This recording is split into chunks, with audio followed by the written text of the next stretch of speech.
மெரினா கடற்கரைக்கு செல்ல வேண்டாம் என பொதுமக்களுக்கு எச்சரிக்கை விடுக்கப்பட்டிருக்கிறது. கட்டுப்பாட்டு அறையிலிருந்து பொதுமக்களுக்கு எச்சரிக்கை விடுக்கப்பட்டு வருகிறது. எதற்காக என்பது தொடர்பான தகவல்களோடு எமது செய்தியாளர் மணிகண்டன் இணைப்பில் இணைஞ்சிருக்காரு. கேட்கலாம். மணிகண்டன், வணக்கம். என்ன காரணம், எதற்காக இந்த எச்சரிக்கை? மேலும் விவரங்களை பதிவு செய்யலாம் மணிகண்டன். அஞ்சலி, இப்போது நேரம் சரியாக 10 மணி ஆகிறது. ஆனால் காட்சிகளை பார்க்கும்போது சூரியன் மறையும் அந்த மாலை நேரம் போல இருக்கிறது. கிட்டத்தட்ட காலையிலிருந்தே சென்னை மாநகர் முழுவதுமே இதுதான் நிலையாக இருக்கிறது. இதுவரையில சூரியனுடைய வெப்பத்தின் தாக்கமோ ஒரு வெயிலோ சென்னையில எங்கேயுமே தென்படவில்லை. முக்கியமாக கடற்கரை பகுதிகளில் அதீத அளவிலான தரைக்காற்று காலையிலிருந்து கிட்டத்தட்ட 1 மணி நேரமாக வீசி வந்த சூழல்ல தற்போது தரைக்காற்றின் வேகம் குறைந்திருக்கிறது. இருந்தாலும் சென்னை முழுவதுமே மேகமூட்டத்துடன் காணப்படுகிறது. வானிலை ஆய்வு மையத்தை பொறுத்தவரை வரக்கூடிய நாட்கள் அதீத அளவிலான, அதாவது இயல்பு நிலையை காட்டிலும் வெப்பநிலை அதிகமாக 2 to 4 செல்சியஸ் வரை வெப்பநிலை அதிகமாக இருக்கும் என தெரிவிக்கப்பட்டிருக்கக்கூடிய சூழல்ல சென்னையை பொறுத்தவரையில இன்று காலையிலிருந்தே மேகமூட்டத்துடனும் அதிக அளவிலான தரைக்காற்றும் அதிகமாக இருக்கிறது. அதனையொட்டி சென்னை மெரினா கடற்கரையில் இருக்கக்கூடிய பொதுமக்களை வெளியேற்றுவதற்கு இங்க இருக்கக்கூடிய கண்ட்ரோல் ரூம் மூலமாக எச்சரிக்கைகள் விடுக்கப்பட்டு வருகிறது. முழுமையாக பொதுமக்களை உள்ளே அனுமதிக்க கூடாது, உள்ள இருக்கக்கூடிய பொதுமக்களையும் வெளியே வருமாறு கண்ட்ரோல் ரூம் மூலமாக, அதாவது ப்ளூ பிளாக் பீச் கிட்டத்தட்ட சென்னை மெரினா கடற்கரையிலுடைய மிக முக்கியமான பங்கு இடத்தில் இருக்கக்கூடிய அனைத்து இடங்களிலுமே கேமராக்கள் மற்றும் ஸ்பீக்கர்கள் மூலமாக கண்ட்ரோல் ரூம் மூலமாக போடப்பட்டிருக்கிறது. அந்த ஸ்பீக்கர்கள் மூலமாக உள்ளே இருக்கக்கூடிய அனைத்து பொதுமக்களையும் வெளியேற்றுவதற்கு வாக்கி டாக்கின் மூலமாகவும் மைக் மூலமாகவும் உரிய நடவடிக்கை எடுக்கப்பட்டு வருகிறது. அது மட்டுமல்லாமல் இந்த இடத்துல பணியில் இருக்கக்கூடிய மாநகராட்சி ஊழியர்கள் நேரடியாக கடற்கரை பகுதிகளுக்குள் சென்று பொதுமக்களும் அதே போல குழந்தைகளும் விளையாடக்கூடிய இடங்கள்ல இருந்து அவர்களை வெளியே வர சொல்லி அழைத்து வரக்கூடிய காட்சிகளையும் நம்மால பார்க்க முடிகிறது. தரைக்காற்றின் வேகமும் அதே போல கடலுடைய அலையின் சீற்றமும் அதிகமாக இருப்பதால இது ஒரு ஆபத்தான நிலையை ஏற்படுத்திவிடக் கூடாது என்பதற்காக பொதுமக்களை வெளியேற்றும் பணிகளை சென்னை மாநகராட்சி மும்முரமாக ஈடுபட்டு வருகிறது. தொடர்ந்து அந்த மைக் மூலமாக பொதுமக்கள் உள்ளே இருக்க வேண்டாம், கடல் அலையுடைய சீற்றம் அதிகமாக இருக்கிறது, தரைக்காற்றுடைய வேகம் அதிகமாக இருக்கிறது, வெளியே வர வேண்டும் என எச்சரிக்கை விடுத்து வருகின்றனர். அஞ்சலி. மணிகண்டன், இப்ப இந்த மாதிரி ஒரு சூழல் இருக்கு அப்படின்னும் பொழுதுதான் நிறைய பேர் இனிமேதான் கிளம்புவாங்க. இந்த கடற்கரை பக்கத்துல எப்படி இருக்கு, அங்க போய் நம்ம ரீல்ஸ் எடுக்கலாம், போட்டோ எடுக்கலாம் அப்படின்னு சொல்லி நிறைய பேர் கிளம்புவாங்க இல்லையா? அவங்கள வெளியிருந்தே தடுக்கிறதுக்கு ஏதேனும் ஏற்பாடு செய்யப்பட்டிருக்கா? நிச்சயமாக ப்ளூ பிளாக் பீச்சை பொறுத்தவரையில் கடற்கரையுடைய பிரதானமான பகுதி அமைந்திருக்கக்கூடிய இடம் பல்வேறு ஏற்பாடுகளும் செய்யப்பட்டிருக்கிறது. கிட்டத்தட்ட நீங்கள் சொன்னவாறு இப்போது குடும்பமாக சில பேர் வருவதை பார்க்க முடிகிறது. உள்ளே அந்த ரேஞ்ச் அப்ரோச் பண்ணும்போது அந்த கடற்கரையை ஒட்டி இருக்கக்கூடிய இடங்களில் காவல்துறையினரும் அதே போல மாநகராட்சி பணியாளர்களும் உள்ளே இருக்கின்றனர். அவர்கள் உள்ளே இருக்கக்கூடியவர்களை வெளியே வர சொல்லி பணிகளை செய்திருக்கக்கூடிய காட்சிகளையும் பார்க்க முடிகிறது. அப்படியாக வெளியே வரக்கூடியவர்கள் அனுப்பக்கூடிய காட்சிகளையும் நம்மால் பார்த்துக் கொண்டிருக்கிறோம்.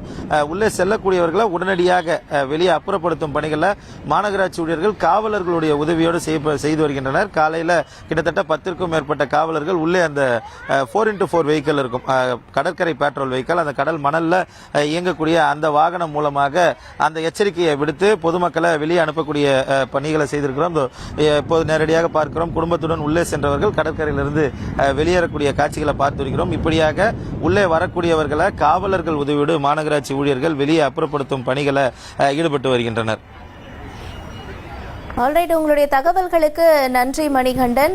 மெரினா கடற்கரைக்கு செல்ல வேண்டாம் பொதுமக்கள்னு எச்சரிக்கை விடுக்கப்பட்டிருக்கு. அதீத வெப்பம் அடிக்கும் அப்படின்னு சொல்லப்பட்டிருந்த நிலையில அதற்கு மாறா இன்னைக்கு சென்னையில பல்வேறு இடங்கள்ல காற்றினுடைய வேகம் அதிகரிச்சிருக்கு, தரை காற்றினுடைய வேகம் அதிகரிச்சிருக்கு. இதனால புழுதி புயலாக எங்கும் காணக்கூடிய காட்சிகளை நம்ம பார்க்கிறோம்.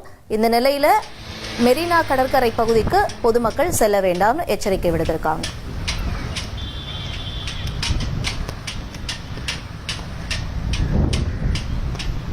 தொடர்ந்து நம்மோட வானிலை ஆர்வலர் திரு ஸ்ரீகாந்த் இணைப்புல இணைஞ்சிருக்காரு, அவரோட பேசலாம். வணக்கம் ஸ்ரீகாந்த் சார். இப்ப இத்தனை நாள் நம்ம சொல்லிட்டு இருந்தது ஒரு 2 to 3 டிகிரி செல்சியஸ் வரைக்கும் வெப்பம் அதிகரிக்கும் அப்படின்னு தானே சொல்லிட்டு இருந்தாங்க. ஆனா இன்னைக்கு பார்த்தோம்னா அதுக்கு மாறான ஒரு வானிலை இருக்கே, இதுக்கான காரணம் என்ன? அதாவது பாத்தீங்கன்னா இப்போ சென்னை மற்றும் அதை ஒட்டி உள்ள கடல் பகுதியில ஒரு மேகங்கள் குவியல் ஒண்ணு இருக்கு.